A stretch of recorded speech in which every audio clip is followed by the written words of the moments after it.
Punctuation marks, a quick guide. 1. Period, use, ends statements and commands.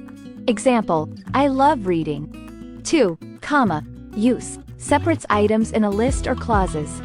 Example, I bought apples, oranges, and bananas. 3.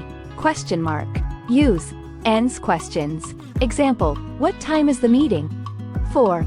Exclamation point, use, shows strong emotions or excitement. Example, watch out. 5. Colon, smiley face, use, introduces lists, quotes, or explanations.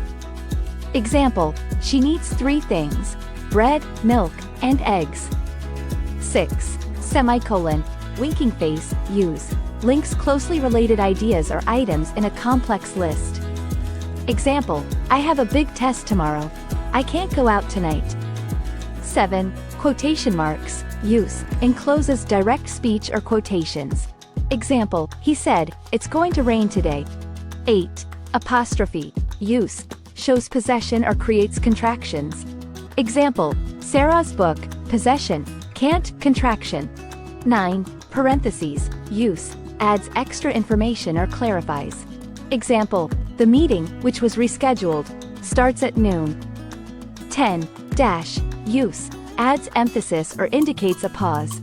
Example, she was late, again. 11. Hyphen, use, joins words or parts of words. Example, well-known author. 12. Ellipsis, use, indicates an omission or unfinished thought. Example, I was thinking.